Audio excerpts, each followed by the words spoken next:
Hey everyone, thank you back for joining my channel.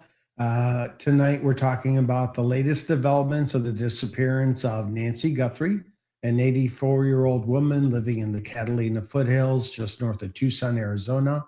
We're into the third week of her disappearance. The crime scene is her home where she was allegedly abducted or kidnapped on early morning hours of February 1st.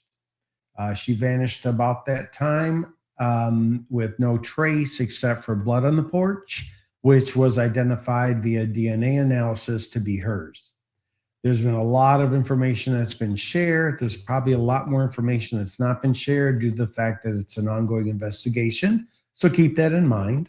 Also, this case does remain active and is deeply concerning for any of the elderly folks, as well as children, anyone who may be missing, right? We want to take into consideration all aspects. The investigators believe that Nancy was taken from her home in the early morning hours of February 1st, as I stated. Surveillance footage captured a masked individual at her front door, around the time she disappeared. And authorities have made it clear they do not believe she left voluntarily. As far as the DNA update, one of the biggest updates involves DNA recovered from a glove found about 2 miles from her home. That DNA belongs to an unknown male, but so far it has not matched anyone in the National Criminal Database, which is CODIS. And as you can see, I wanted to share this with you, that CODIS stands for the Combined DNA Index System. This is a national FBI-maintained computer software program and database system that enables federal, state, and local law enforcement forensic laboratories to exchange and compare DNA profiles electronically to link violent crimes, identify suspects, and identify missing persons. Now, the key aspects of CODIS is that it's a database structure, so it operates at 3 levels: local, state, and national. The data content does contain DNA profiles from convicted offenders, arrestees, depending on state law, and evidence from crime scenes. The function is to match DNA profiles producing hits that connect cases or identify individuals, aiding in investigations. The access is only accessible to authorized law enforcement and forensics laboratory personnel. To explain those 3 levels, if you will, LDIS, which is the local DNA index system. This is the lowest level in the CODIS hierarchy, where DNA profiles originate from local laboratories. SDIS, which stands for State DNA Index System. And this is a state level database that allows laboratories within a state to share and compare DNA profiles. Now, NDIS, National DNA Index System, which is the highest level, managed by the FBI, contains DNA profiles uploaded by participating federal, state, and local laboratories. Now, keep in mind, you would think everybody would donate to, or participate in it, because that's the only way you're really going to get a good view of everybody that's out there that may have been impacted by any of the missing folks or any other crime that's been committed. So knowing that, here's a headline: Nancy Guthrie DNA profile found on glove did not match anyone in the CODIS system.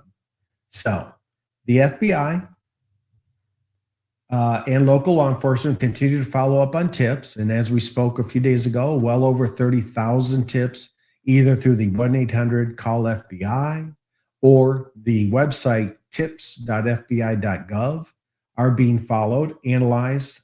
They also are working on surveillance footage and use advanced search technology in the area. We've talked about drones, K9 units to get us back down to grassroots, law enforcement canvassing the neighborhoods, talking to neighbors, talking to outlining neighborhoods, again, to gather footage.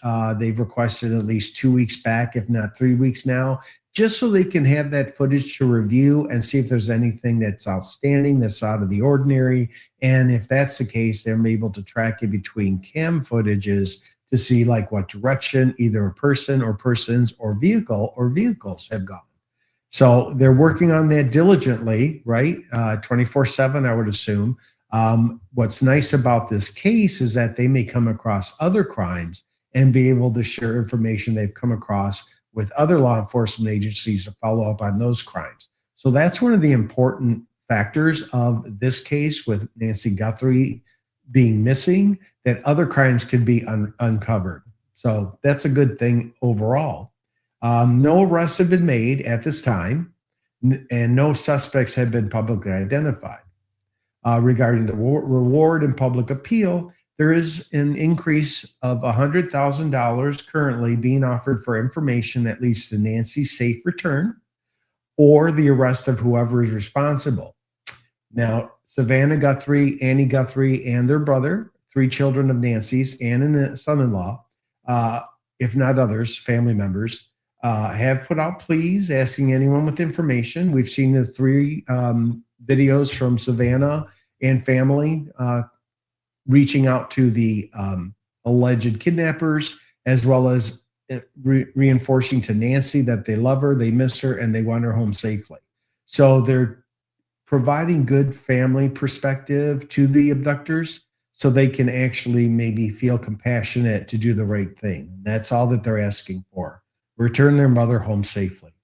Now, we are aware of her medical issues, right? She has concerns with prescription drugs. She has a pacemaker. As far as the medication goes, I've said this before, they may have been able to retrieve medication through other sources versus the fact that they did not take her prescription medications from her home those early morning hours on February 1st. Also, the pacemaker does have a short range signal, if you will, which had been disconnected from her phone that day. And thus they know that she was no longer in the area near her home. But now they've talked about having, I want to say drones, but helicopters have been involved also, along, like I said earlier, K9 units in the area. But as far as the high-end equipment to actually fly by low range to see if they can pick up the pacemaker signal, which obviously would help them direct them to where she's located and a potential arrest of the abductors. One or more. It's hard to say because right now we only have footage from her front porch of one individual. Okay.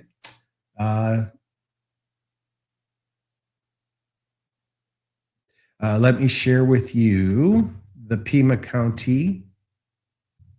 Sorry, remove that, add that. This is the Pima County Sheriff's Department off the X platform. You can see that the Pima County Sheriff's Department have posted the missing persons poster, the most recent one the FBI has, which I also included in my thumbnail. A lot of comments are being made by Pima County Sheriff's Department. 5 hours ago, they posted the DNA that was submitted to CODIS was from a set of gloves found 2 miles away. It did not trigger a match in CODIS and did not match DNA found at the property.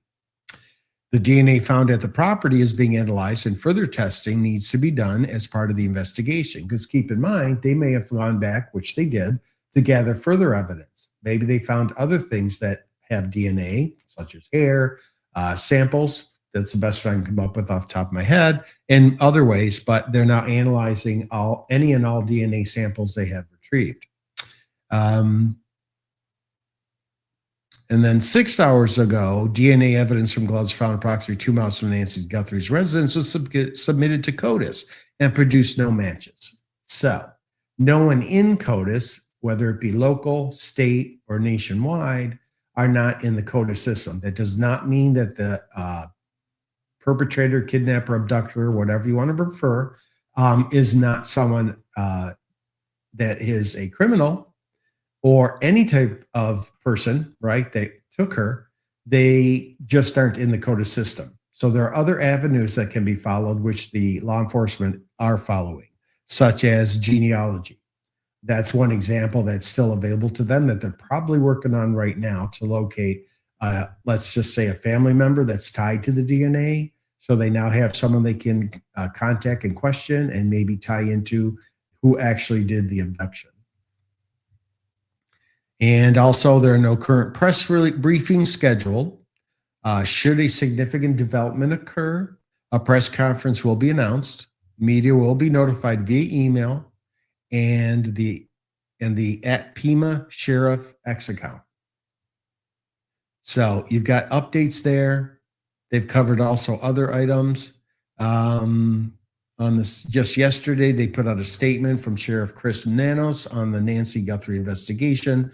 To be clear, this is a quote, to be clear, the Guthrie family, to include all siblings and spouses, have been cleared as possible suspects in this case. The family has been nothing but cooperative and gracious and are victims in this case also. Keep that in mind. Little compassion toward the family also. To suggest otherwise is not only wrong, it is cruel. The Guthrie family are victims, plain and simple. Please, I'm begging you, the media, to honor your profession and report with some sense of compassion and professionalism. And that's noted by Chris Nanos, Sheriff of Pima County. You can also see the road closure, which happened on Friday night.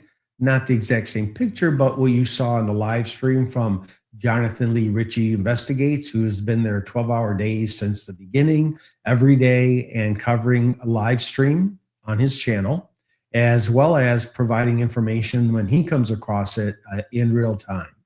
So we want to make sure that we give credit to him. I have several comments if you want to scroll up. Hey, Teresa, if you want to scroll up and see the comments, otherwise I'll be posting them on the site. And with that, I'm going to remove this screen share and bring up another screen share, which is Jonathan Ricci's live stream.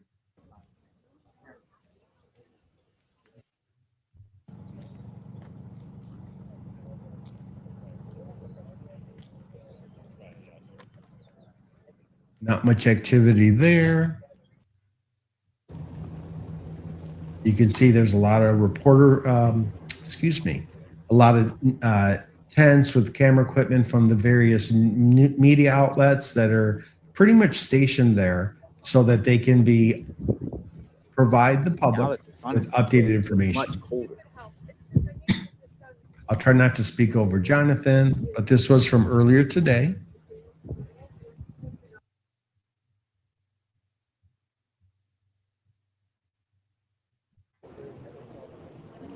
You can see that the Sheriff Pima, the county's officer, law enforcement is standing ground at Nancy Guthrie's home, preventing anything from happening, potentially additional evidence that could be gathered. It did rain a few times over the last week, over the weekend, so not sure how the white truck that just passed out was registered to a Roadrunner lock and safe. So Jonathan reported about a vehicle that came through that he identified. Roadrunner lock and safe. So were they coming to retrieve a safe? Roadrunner lock and safe. So he's defining Roadrunner lock and safe. So that could be something where they need that expertise. We don't know anything more detailed except the type of company. Roadrunner.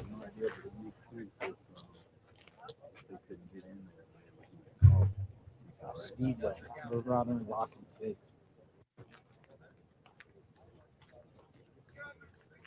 Thank you. We had somebody run the plates.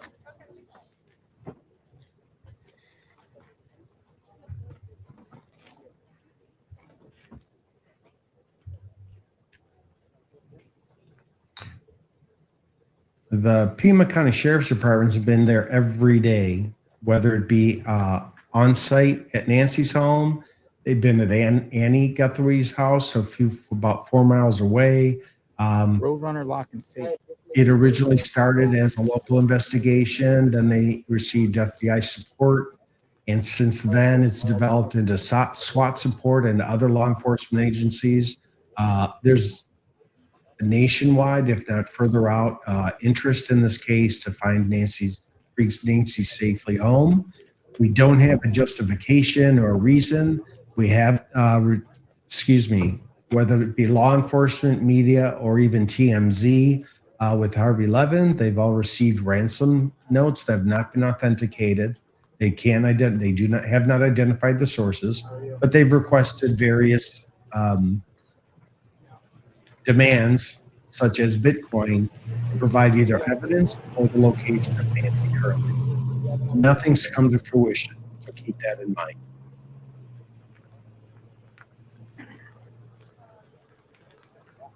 And as I've said before, we're keeping hope beyond hope that she is found Could they safely. be retrieving a safe? Maybe there's stuff in the safe, passports, documents, documents taken out of the safe. I'll just pop these on the screen so we can hear Jonathan speak.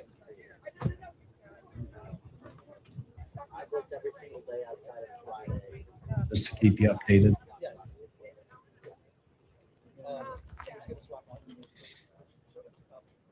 Roadrunner locking. Again, Jonathan's mentioning a Roadrunner locking safe company vehicle. We don't know the reason why it came by today. Not sure what they've done. Changing locks. We really don't know any more details currently. And as I stated, from the X I account, like to do red hair pathology. Dr. Kevin Lugi, DO, is certified board pathologist in Tucson. Someone said his name and I Googled him. True crime mom of 2. All right. Well, there's somebody still here in the back.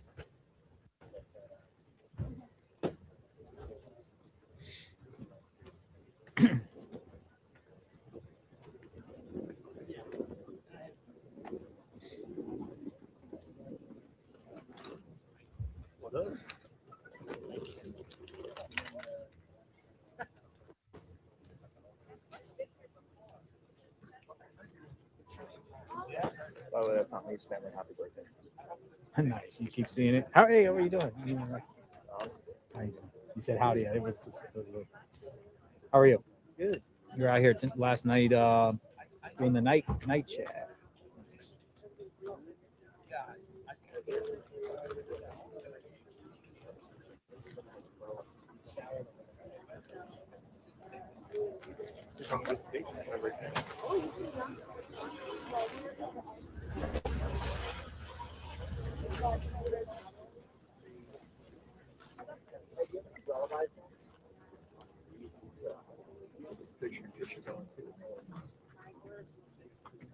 Okay, Monica, you know, she has been an active phone.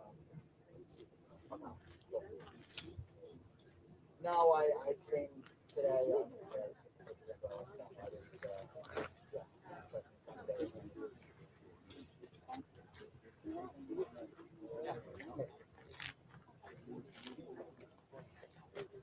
What do you think the theory is on locks?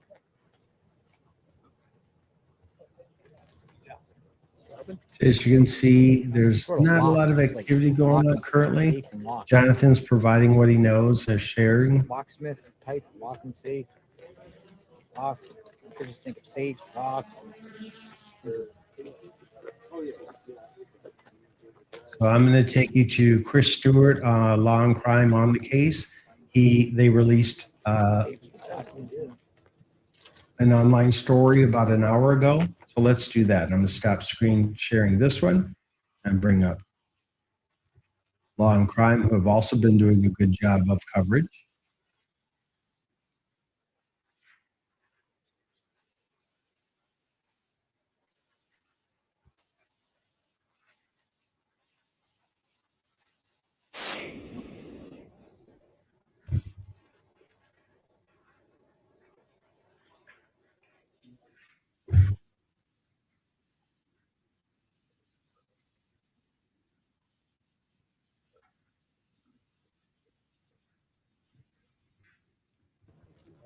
I'll leave Jonathan up there for now while I get this set up. Apologies. Let me just see how the quality.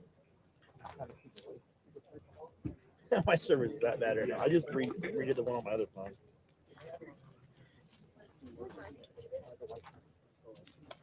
I don't know. I keep spinning right now. I mean, that's pretty good for. No, that's really good. I'm impressed with Verizon. Okay, I'm going to reshare this.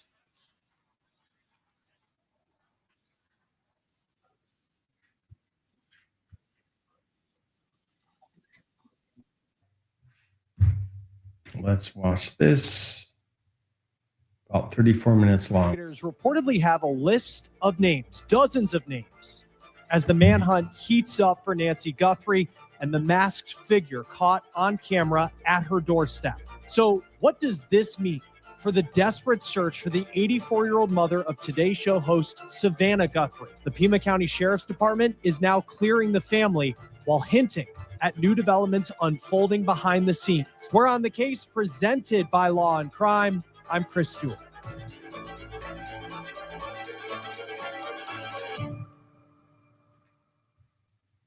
All right, let's get into it. We are learning some new information on where and who investigators may be looking toward as they search for Nancy Guthrie. So let's dive into this new reporting and also the update we just got in from law enforcement. It appears that that glove, which did offer a glimmer of hope that it could be connected to the case of Nancy Guthrie, it didn't match DNA profiles in the FBI database called CODIS. Now, the gloves were found on the side of a road in a field about 2 miles from Nancy Guthrie's house. Now, the FBI previously said in a statement to us that the gloves appeared to match the gloves that you see the suspect wearing in the surveillance video that was taken on Nancy Guthrie's front steps. A big line in the statement we got from the Pima County Sheriff today, though, is, quote, additional DNA evidence was found at the residence, and that is also being examined. It's unclear what that evidence is and just how long it may take to get tested. It's also important to note with CODIS, the FBI's database, that has people in it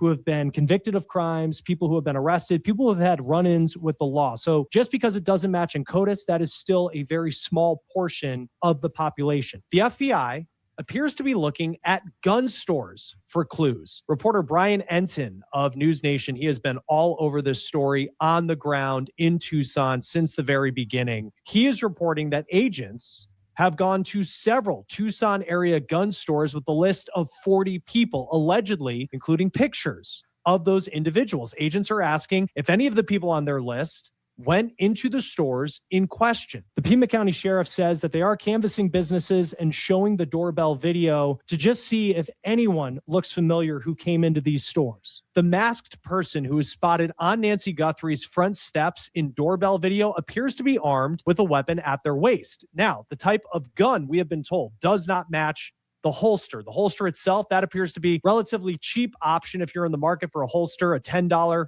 one at certain Walmarts. And it's been reported that several Walmarts in the Tucson area carry those particular holsters in stock. Now, speaking of Walmart, that store could be very key in this investigation because law enforcement say that the man's clothing may be items from Walmart, that they're items that are available at Walmart, but not exclusively sold there. However, the backpack that the suspect is wearing, that is an item that you can only find at Walmart, and that could be huge. I did reach out to Walmart for comment on this story to see if they'll share with us the type of information that they're providing law enforcement. We haven't heard back. Law enforcement has confirmed they're working with Walmart management to identify and isolate the individual who purchased the backpack. Now, it is unclear who is on the supposed list that agents have come up with that have names and pictures reportedly that they are showing to gun stores. At least 2 people at this point in this investigation have been detained, but no arrests have been made. Now, there are reports that evidence is still being processed in connection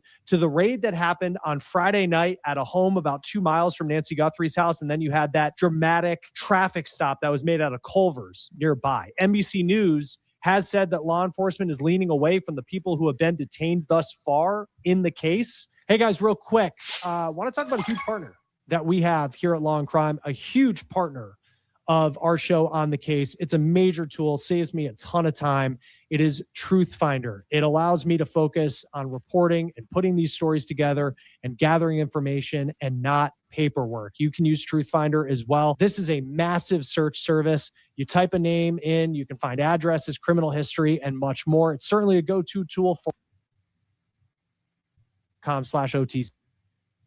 Department also said that they're still processing evidence from 2 search warrants executed last week. Now, the individuals who were questioned, they've been released. No arrests have been made. But the sheriff also says you can expect to see similar activity moving forward. So that could include more raids like we saw on Friday night last week and that traffic stop near the Culver's fast food restaurant. Now, earlier this week, there was a report from News Nation that law enforcement's using what's called a signal sniffer on a helicopter to try and locate Nancy Guthrie's pacemaker. Remember, her pacemaker disconnected from her iPhone in the early hours of the morning, February 1st. And with the timeline that was given to us by law enforcement, that was the last moment that they have contact with her, when that pacemaker disconnects around 2:30 in the morning. So this helicopter was flying low, according to reporters, going very slow over Nancy Guthrie's neighborhood. And that's reportedly because this signal sniffer technology tries to pick up frequencies. Maybe it's a cell phone, or in this case, a pacemaker. Today, law enforcement said that they're attempting to locate Nancy Guthrie's pacemaker, and they're working with the pacemaker's manufacturer. Now, the sheriff is revealing more information about his decision to go public and state that the Guthrie family and their spouses have been cleared and they are not suspects in this case. And he is also going on the record saying that they should be seen as victims of this crime. Now, the sheriff put out this statement on Monday where he made it clear that the Guthrie family, they don't have anything to do with what happened to Nancy. Based off the investigation, the sheriff said, quote, "To be clear, the Guthrie family, to include all siblings and spouses, has been cleared as possible suspects in this case. The family has been nothing but cooperative and gracious and are victims in this case." The sheriff also went on to criticize people who have speculated, or in some cases, professionals who have even reported that the Guthrie family may be involved in this case, saying, quote, "To suggest otherwise is not only wrong, it's cruel.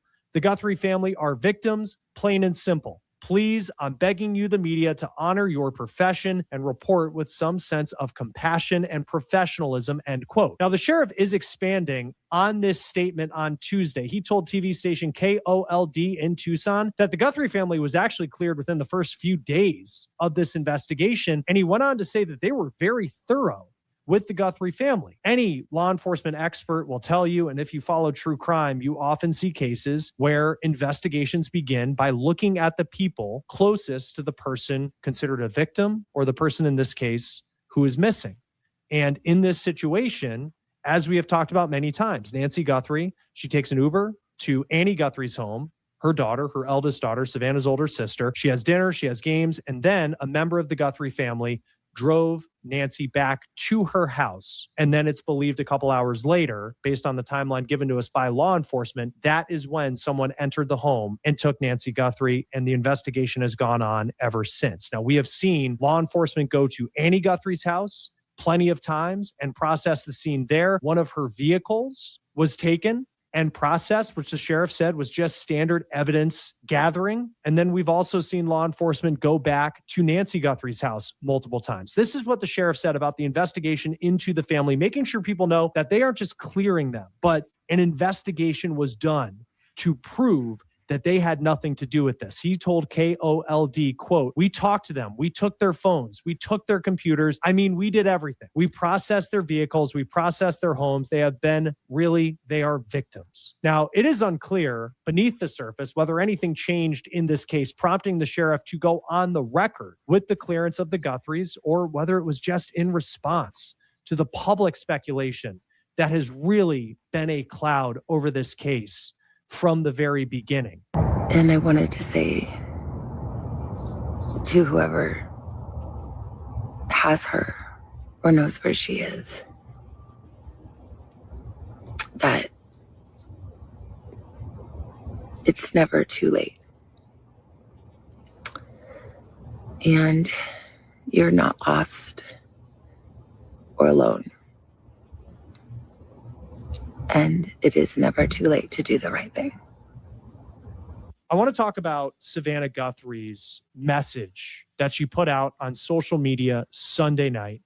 And it appears that in this message, and you can just see how emotional Savannah is, how strong she is being in this situation. I mean, it's a nightmare nobody would ever want to go through, and she has been living it now for 16 days. And in that video, she appears to be speaking directly to whoever took her mom, whether it's one person, whether it's a group of people. This message, it does appear raw and emotional, and it appears unscripted, but some people have been wondering, in these messages put out by the Guthrie family on social media, Savannah has more than 1 million followers on social media, are there code words in there? What type of advice are they getting from perhaps the FBI before they put these messages out there? We're going to be talking about that with Lisa Miller, who's a retired detective who will join us here in just a moment. Now, not only are investigators combing through terrain, they've been combing through homes, they have searched vehicles, trying to find Nancy Guthrie, but they're also combing through tens of thousands of leads that have been called in from the public. NBC News is reporting that investigators are now working through 40 to 50,000 leads, tips that have been called in this case. That is a major increase from the 18,000 that had come in around the time the video of the armed individual was released, posted on X by FBI Director Kash Patel. Now, the FBI says they were able to get this video shortly before it was released using techniques that can find files that at first don't seem to exist. And in this case, they found it on the servers for the doorbell camera company Nest. I talked with retired FBI Special Agent Dan Bruner.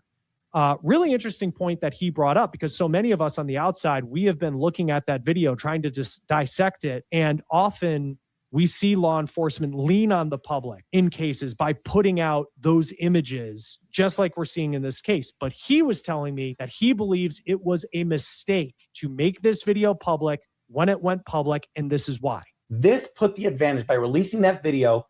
But Kash Patel decided to release that video for whatever reason, public relations reasons, to say the FBI is doing a great job. We don't need that sort of public relations win. But Kash Patel decided to do it. He then gave the advantage back to the criminal. Why? Because once that criminal knows, what is the criminal going to do? Get rid of the backpack, get rid of the face mask, get rid of the jacket, get rid of the gun. All pieces of clear evidence that a U.S. attorney would want in court, or state attorney, a DA, would want in court to prove this was recovered at his home. Here's the video of him, disabling the Ring doorbell camera. That individual now also can flee. He could be on the other side of the planet at this time, because he says, oh no, they have me on video. You're giving the advantage to them. This completely was a huge headache to investigators. It didn't give them the opportunity. Then on top of all of this, before they were able to really dissect the backpack and analyze it and figure out this was the make, these are the stores, this would take at least 4, 5, 6 days. In that time, in those first 3 days, 14,000 tips were given. 14,000 tips were provided, inundating the FBI with tips. And that required every single one of those tips had to be vetted, had to be worked out. If the investigators had their time to vet it out, okay, we're looking for an individual who's 5'10", who's wearing this type of backpack. We know that this backpack is sold at this store. That would have been 14,000, would have been much less number of tips, and would not have inundated the system. Those FBI agents in Arizona, those analysts, those support employees, they're working their butts off. And by releasing that video too soon, Kash Patel created an inordinate amount of extra work for that case team where they don't need to be doing that. Now, we're also seeing money being raised from the outside. You have on the inside, the FBI offering a $100,000 reward for information leading to Nancy or the person or people who took her. The FBI once again tweeting out her missing persons poster today with that $100,000 number. Now, the FBI's official suspect description, by the way, for that person who they are calling a suspect on Nancy Guthrie's front steps, it's a man standing between 5'9" and 5'10" with an average build. This is a GoFundMe that's been launched to raise money to buy 1 Bitcoin to pay off the person who has sent multiple emails to TMZ claiming they know where Nancy is. The most recent email, TMZ says, its 4th email came in yesterday on Monday. Now, the FBI hasn't that information is credible, whether those emails that TMZ have received, whether they're credible. This is different from the alleged ransom notes that TMZ and other media outlets received early on. This is from someone claiming that they know where Nancy Guthrie is, claiming that Nancy Guthrie is in Mexico, and they want 1 Bitcoin. Well, they actually now want more than 1 Bitcoin to hand that information over. So this GoFundMe, and I will tell you, it's only raised $1,500 of the $65,000 that it has listed as a goal, but it is raising money to buy a Bitcoin. The emailer, though, who has sent those emails to TMZ, they're now asking for more than 1 Bitcoin. After the FBI raised the amount of reward money to $100,000, this emailer called back or emailed back to TMZ saying that they want $50,000 paid up front for information. 1 Bitcoin, by the way, right now is going for more than $67,000. There's also a Milwaukee personal injury lawyer who's putting his name and money into the mix here. His name is Michael Hoopy, and he posted that he is going to offer a $100,000 reward through Crime Stoppers in this case. Now, President Trump, he is also weighing in on this case. He has spoken to Savannah Guthrie. They obviously know each other because she's covered him during his time in the White House. Spoke to her in the first couple days after Nancy was taken, offering federal support, and we've certainly seen that. Then you have on February 6th, which is 5 days after Nancy Guthrie was taken. He was on board Air Force One, and he told media there that they had some strong clues in the case. But again, at this point, no arrest has been made. And now President Trump is issuing a strong warning to whoever took Nancy Guthrie that they will face the most severe consequences, including the death penalty, if Nancy Guthrie is not returned alive. If you have information on Nancy Guthrie, you can contact the Pima County Sheriff at 520-351-4900. And you can also contact the FBI at 1-800-CALL-FBI or go to tips.fbi.gov. Join us now to talk more about this case and these newest developments. We just got in retired detective and former chief investigator Lisa Miller. Thank you for being with us here on Law and Crime. So on the surface, you see this statement, no match in CODIS. There was always a chance that this glove might not matter to this investigation. What stands out to you about the wording that we're seeing here from the Pima County Sheriff related to the results or lack thereof when it comes to this glove? Well, in the face of it, I can see where it'd be deflating for the people that are watching this really interesting, convoluted case. However, what I take from it is the FBI's CODIS system, there are very strict standards about uploading a profile to CODIS.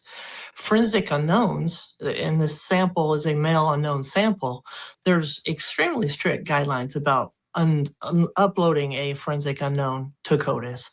So what that tells me, if this forensic male unknown sample did not match anything in the house, but we know from the reporting that it was able to be uploaded in a CODIS, there is something on this glove that connects it to that crime scene. This strange item that was found, 2 miles away that just looks like the glove in the video, they can't upload it to CODIS as a forensic unknown based on visual similarities and it being 2 miles away. There has to be a connection. Is that connection Nancy Guthrie's DNA? We don't know. Is that connection the plant material that may be found on the glove? We don't know that, nor really should we, but I think we can glean from it that it is definitely tied to the crime scene since it was able to be put into CODIS. Yeah, because, in the statement that we received from the FBI, and when they put the line out there that says it appears to match, because there were these 16 gloves that were found, and they said the majority of them were just, ones that were thrown away and almost littered by people who were searching, which I know that part of it got a lot of attention. But the FBI, just in stories that we cover, they're very purposeful typically with what they say. When you get a press release from the FBI, seems very thought out. And to put in the line, it appears to match the glove, something along the lines of appears to match the glove worn by the person seen in the surveillance video. That stood out because it just felt like, is it because it's this latex kind of glove, which a lot of people have, it appears to match, or is it different than the 15 other ones that you found that you were able to say, well, this is associated with the people who had been searching for Nancy Guthrie? Right. Words matter to the FBI. And when they put something out, a public statement, it's notable that they put out a public statement saying that they had found DNA on a glove, and they had found a glove they believed to be associated with this case. That alone is notable. But the phrasing is definitely, they don't have some intern running their accounts that put this out. They put care into what they say. But this visual match alone most definitely did not allow this glove, this DNA on this glove, to be put into the CODIS system. And you know, we note as well, I know people have talked about how CODIS, you know, it's really only a small portion of the population that is in CODIS. It's people who have been convicted of crimes or arrested, had run-ins with the law. So, you know, that doesn't necessarily rule it out maybe from having a potential impact down the road. We'll see. They also talk about in this statement saying that, quote, there is additional DNA evidence that was found at the residence, and that too is being analyzed. And I remember back in the beginning, first couple of days of this investigation, the sheriff talked about like fast tracking some DNA to be analyzed in Phoenix, and nothing seemed to come of that. But now saying that they have more evidence there, and I know they've searched that home over and over and over again. I guess how much confidence would you have that even that glimmer of hope could mean something, knowing that to this point it just doesn't seem like any. And I know there's a lot of things that maybe aren't being said publicly, but at least from the public's view, it seems like a lot. There just haven't been returns on this DNA evidence that they've been analyzing. Right. So I'm not going to put a whole lot of hope into what they have recovered from this crime scene. Here's the thing with DNA, and I mean, it's amazing. Juries want to see the science when cases like this go to trial, right? Science is very important in cases like this. However, one thing that we really need to realize is we live in a dirty, dirty world. And by dirty, I don't mean unclean. Dirty, I mean the people that come into your home doing work, electricians, plumbers, the whatevers, the cleaning lady, whatever that may be, they're slopping off thousands of skin cells, you know, a day. So the people that come in and out, and DNA is really, it's not as fragile as a lot of people think. So in a controlled environment, like inside a home, someone's DNA can last for an extended period of time. So I don't want to put a whole lot of hope into this. Yes, it needs to be tested. Yes, you know, this is a case now where it's every stone needs to be overturned. The workers are doing that. I think as we're seeing, they're starting to go in various different directions looking at that. But I don't put a lot of hope in it, but you know, we can hold on to that. You never know. Sometimes it's better to be lucky than good.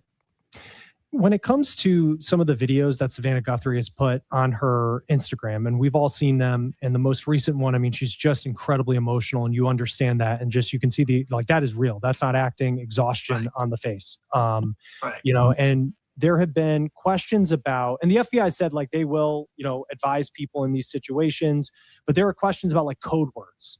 You know, there was one where if you know, a Silence of the Lambs reference, people have said that they can hear in one of the initial videos with the line that she said. And then in this one, people are trying to piece together. I mean, typically in these cases, and this is the most uncommon of cases as we've seen, but like how likely is it that this is not just as authentic as the emotion is, the word choice and the framing of it and particular words in there may be code words trying to send a message somewhere? I think what we're seeing in these last two messages from Savannah Guthrie, it's seemingly the Savannah Guthrie that we all know from seeing her on TV, right? It's not like these very scripted early messages that her and the family put out. What we can talk about in these latest messages, and especially this last one, is I won't necessarily say that there's code words, but I don't doubt for a second, based on what I heard, that the BAU, some profiler is having her letting her know, hey, this is what we need to do. Here's the intent of our message, but we want you to come through in this one. We want you, Savannah, the one that everybody watches on TV, to reach out and try to touch this particular person, and this is the message we want to convey. So maybe not a code word, but a very scripted message. And in listening to her, it's like she was speaking to a someone. So have they given her information behind the scenes that we are not privy to and shouldn't be privy to on what the profilers are believing maybe behind this person, the type of personality behind the person that took her? Are they trying to peel off maybe somebody if they have belief that it's a group of people, more than one. And we know there was a statement from the FBI director where he listed persons in his messaging. He didn't say a person. So it is just possible that this messaging is maybe to the weak link. The person that took Nancy Guthrie out of this house is, I mean, that's a monstrous act. I think we can all agree whoever took her from that home, put that fear in her, that particular person doesn't really have a good heart shining through. But perhaps the FBI has a reason to believe someone's involved that maybe has some humanity, that a person and a message like Savannah delivered in this last one can reach and touch.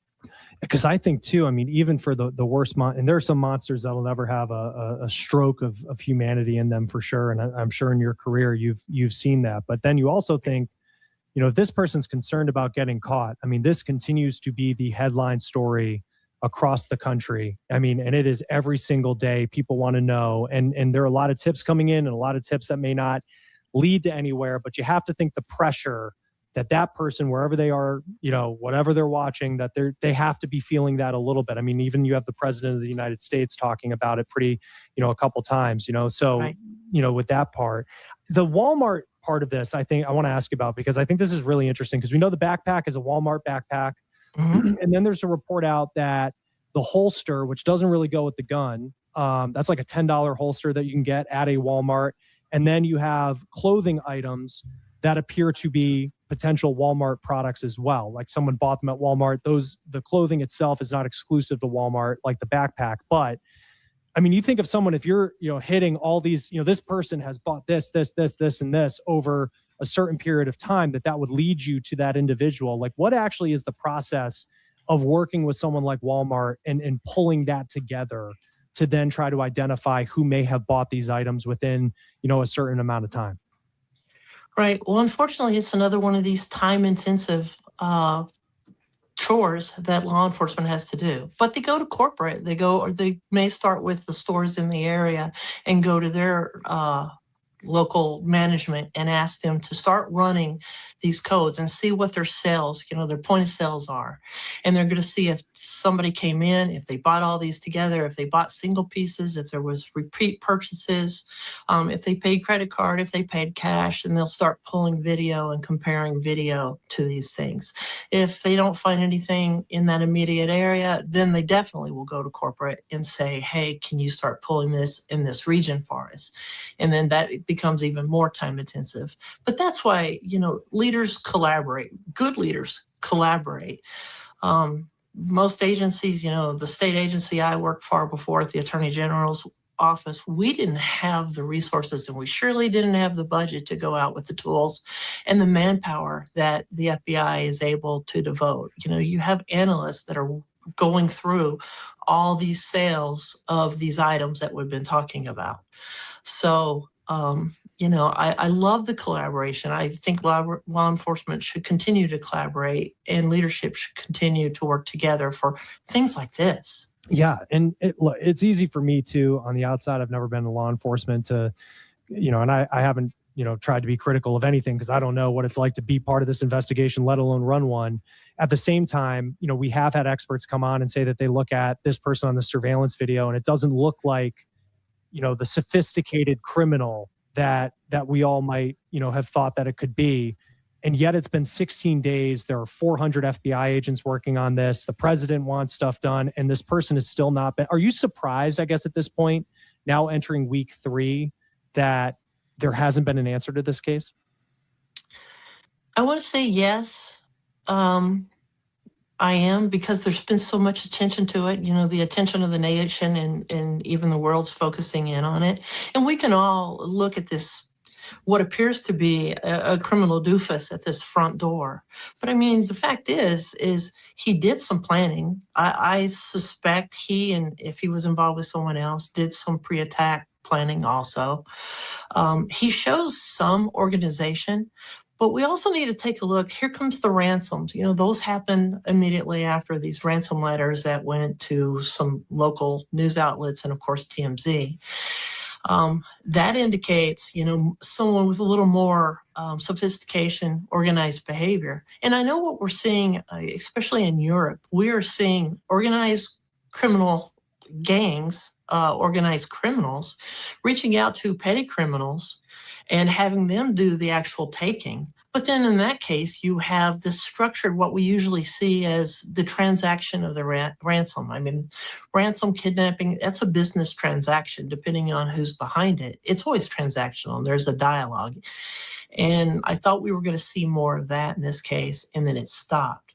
But having said that, there's a lot of reasons for abductions. It's not just a financial reason. So it's going to be interesting when we find out what exactly occurred, and maybe if we get to a why. Right. And it's because that's like of course, the why of where is Nancy Guthrie and who took her, like those are the big questions. But then it's just, to take an 84-year-old woman who has health issues in need of medication, it's just something you typically don't see. I know there was a report earlier this week that the sheriff kind of pushed back on, where a local outlet in Arizona was saying that they're being told that the working theory is that this was a burglary that then turned into a kidnapping for whatever reason. When you look at this case, where are you on, and there's so much we don't know, but just from what we know of what this person looked like, the way that they appear to have entered the home, the fact that Nancy Guthrie is not a typical target, age-wise that we see in kidnapping cases. I mean, how likely is it that this was something where maybe they entered the house thinking it was a burglary, then you interact with Nancy Guthrie, and then you decide to take her? Yeah, so nighttime burglars, usually they've cased the place, if you will. They've done this surveillance, they've checked the neighborhoods, they know when people are home, and they don't usually go into residences overnight because they know people are there. Could it have been something that went bad? You can't rule it out. And investigators have to keep an open mind as they go along the way.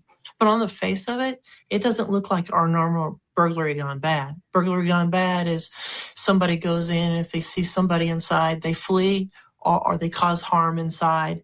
They don't take an elderly woman with them suddenly. That's not what we see. So I would have to, using experience and what we've seen in the past, say it just doesn't fit. But this case seems to be a lot of square pegs trying to fit them in these round holes.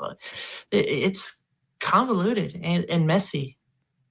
Yeah, it's one of those where, like, I can't remember one that has just been, so many people are confused by it. Experts, certainly the internet, people who have no experience investigating these cases as well. We've had these detainments, and it's been the one gentleman near the U.S.-Mexico border seems like he wasn't involved based on what the sheriff has said. Then you have this raid of a home about 2 miles from Nancy Guthrie's house, and then you have the traffic stop at a Culver's, and no arrests at this point. But they say that expect more of these types of activity. What does that tell you about where we are in this investigation? That we may see, whether it's tonight, tomorrow night, SWAT team goes out again, they execute a search warrant at a home, and then we see another detainment, but yet have no arrest.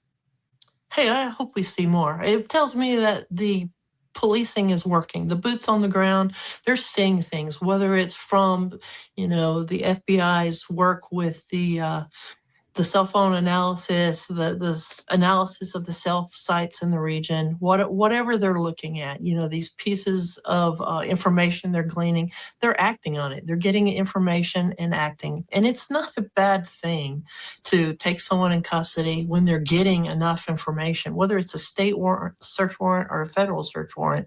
They're articulating something to a judge that is letting this judge sign off on this warrant, granting them access to a home. So it's substantial. So that tells me they're gathering a lot of good information to be able to execute search warrants inside a home. The home it's our area of, safety. Judges just don't allow police officers into homes on a whim. So I like it. Keep digging, keep working. I want to see more of that. They have the resources down there to follow up on a multitude of leads at once. Shake the bush. Let's see what falls out. Yeah, and it seems like foot is on the gas, and it's going to continue to be until they find an answer to what happened to Nancy Guthrie. Lisa Miller, retired detective, former chief investigator. Great to have you on Law and Crime. Thanks for being with us. Thank you, Chris.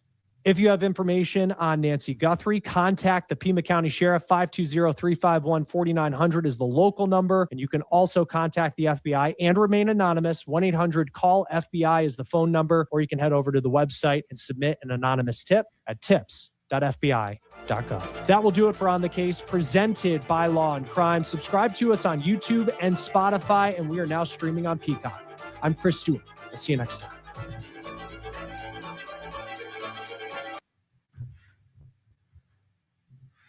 So that was a good report from Chris Stewart. I think that was fair to share. Right now, we'll pull up Jonathan Lee Ritchie's site so we can get and watch what's going on there live. Remember how it's late in the day, so there might not be a lot of activity, but we never know what we're going to hear.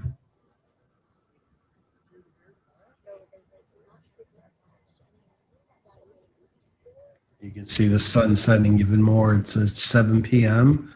here in Arizona, Mountain Standard Time. Our skies are beautiful as usual. You can see the headlights, bright lights, I should say, multiple than just headlights on the Pima County Sheriff's Department vehicle.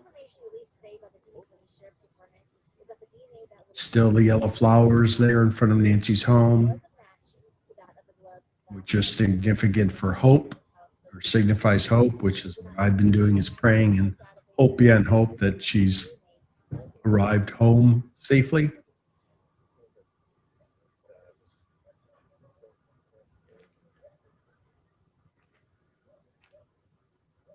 And as you saw, I popped up there in the comments about there's about 5 Walmarts in the close vicinity to Nancy's home. And with a short drive, there's 7 Walmarts. And as we talked about yesterday, products are donated from these major corporations to donation companies or whatever, like Goodwill and Habitat for Restore, Habitat for Humanity Restore, and other facilities and donation centers. So those items like the backpack and clothing and jacket and ski mask could have been picked up at any of those too. It makes law enforcement's task of investigating much more difficult, but it is, again, another area they could be looking into, whether it's fruitless or not. But no, like Chris said, no stone unturned. And I believe he said it's over 50,000 tips that have come in thus far. So I need to update my notes. That's quite a bit. Recovering, researching, following up on, and who knows where these tips are coming from, locally to Tucson, throughout Arizona, or other states, other countries, right? So it's concerning, as it's been suggested in the past for one of the ransom notes, it's going to be a national incident. So thinking along the lines that Arizona borders Mexico, could she be over the border? Could that be where she's being held? Again, we have no proof of anything at this point, except the fact that she's been missing for going into the 3rd week from her home in the Catalina Foothills, which is just north of Tucson, Arizona. And her daughter, one of her daughters, Annie Guthrie's home, is about 4 miles away. Friday night, they were potentially going to do a public statement. They created a staging area, but they chose not to. Instead, the 3 folks, 2 men and the mother of one of the men, were detained and questioned and then released. So they currently have no one.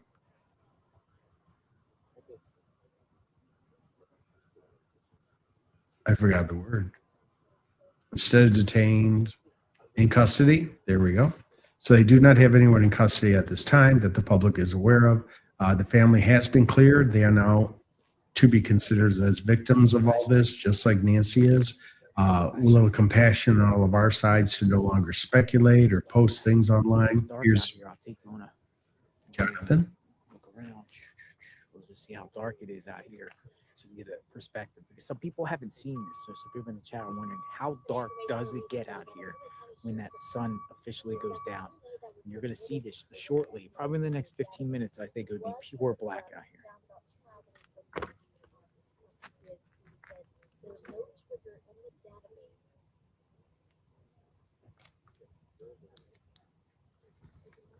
Dude, it literally gets dark down here. Like, crazy. That's why you're not gonna see anything.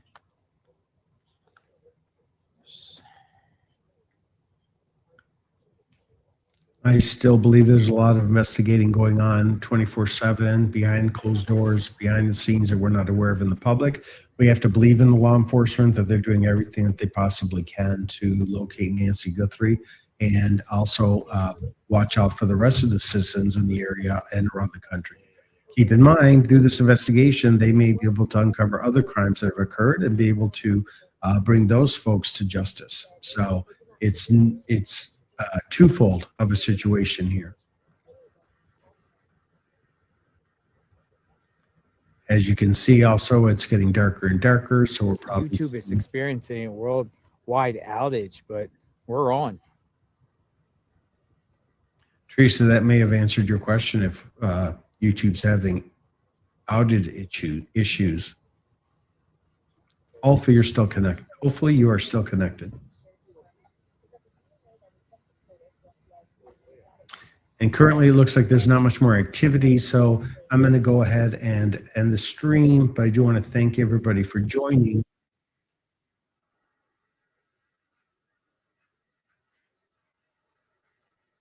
Yep, Jonathan's talking about the outage now. There we go. I do want to thank everybody for joining today.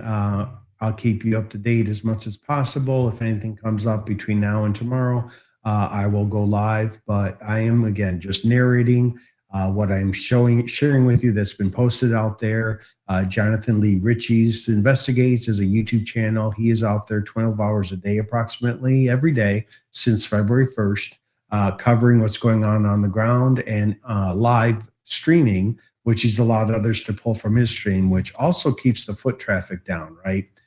You're going to have your major news outlets doing their coverage, but from a YouTube perspective and a content creator, it's very beneficial so that we can utilize what he's hearing and seeing and sharing that out through social media. So I thank him for that. And everyone who's joined, I appreciate it. Thank you so much. And we will see you tomorrow. And hopefully we have good news. Thank you all. Have a wonderful evening. Hug your families. Yeah, it's the most important thing you can do. You never know, right? Take care. Bye now.